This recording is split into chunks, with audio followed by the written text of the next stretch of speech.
Hey guys, welcome back to my channel. In today's video, we're going to take a look at how I've sketched this beautiful little echidna, and trust me, it's easier than you might think. But before we get started, if you're new here, hi, I'm Lisa, I'm a colour pencil artist. I create colour pencil tutorials over on Patreon where I mainly focus on wildlife art. Recently though, we've also been branching out into some food themed pieces and even a few watercolour projects too. Now for something a bit different, I'm really excited to share that we'll be adding a collection of 6 sketching tutorials to Patreon. These are designed to help artists improve their wildlife sketching skills. Each sketch in the series takes around 25 minutes and you can either purchase them individually or get access to all of them with a monthly subscription. So let's jump in and take a look at how this adorable echidna sketch came together. So this picture I got from Pixabay, and all you need to complete this tutorial is just a random HB pencil, an eraser, and just a sketchbook or any sort of paper is okay. So the way we're going to complete this is very similar to the grid method if you've done that before. So what you need to do is have a look at the image and have a look at all the shapes that you can see. So in here we can see that the echidna makes sort of a semicircle shape. So if you go straight up from the neck and then around in a semicircle, this is the shape we're going to start first. And then we can add a little sort of semicircle for the head, a little triangle for the nose, and another triangle for the front paw. When you're doing your sketch lines, make sure to go in with a really light pressure and just be really loose with your outlines. You don't want to go in too hard or heavy. This is just getting the general outline of the piece.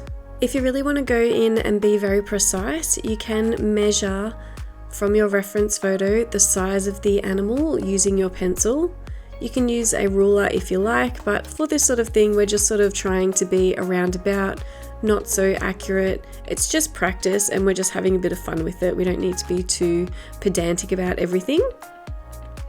It doesn't matter that your proportions aren't correct to the reference photo that you're using, just that the proportions are correct for your individual sketch. So at this point, we're just doing lines around about to sort of shape where everything is, making sure everything is the correct size and in the correct space. And then once you're happy with all of these lines and they're all in the right proportion, this is where we can go through with a little bit of a harder pressure or a sharper pencil and start to put in all of those little details and really map out the outline of the animal based on the sketch grid that we've sort of put down. When you're doing this, make sure to have a look at where everything is in proportion to everything else.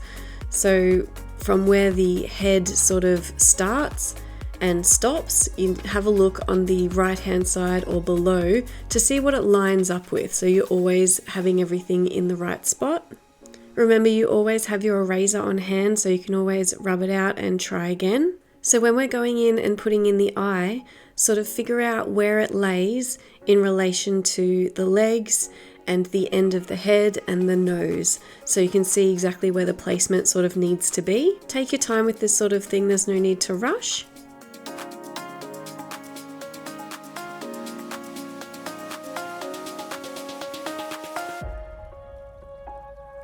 Now that we're happy with the general outline, we can go through and erase all of those sketch lines that we put down earlier. This just cleans it up a little bit and starts to bring it all together.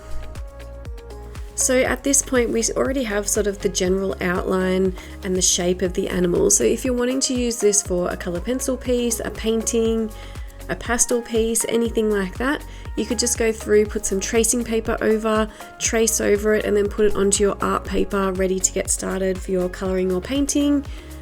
But today we're just practicing our sketching and working on sort of dark and lights and adding all of those little details. So we're going to go through and put all the spines in. When you're doing this, make sure to pay attention to the direction that the spines are going and the length of the spines as well. Towards the face and at the front of the animal, they're a little bit sharper, a little bit smaller, and as you get further back, they get a little bit darker and a little bit longer.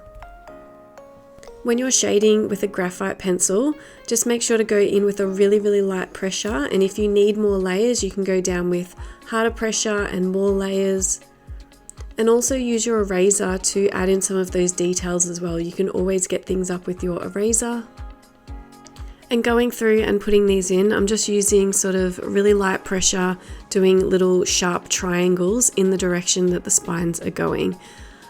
After we have all of them in, we can go through and start to get a little bit darker in the sections that need it.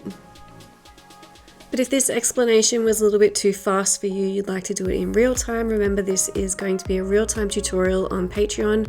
Only goes for about 25 minutes. You can buy it for individual sale, but with a monthly subscription, you'll have access to all of the sketch videos and different color pencil tutorials. You can check out my website in the description below to see all of the tutorials that are available, and even keep up to date with everything by joining for free on Patreon. But I really hope you like this sketch video, guys. It's really something new for my channel, so I'd love some feedback of what you would like to see in the future if this is helpful for you. Stay tuned for the final result of this beautiful echidna, and I'll see you in the next one. Thanks, guys.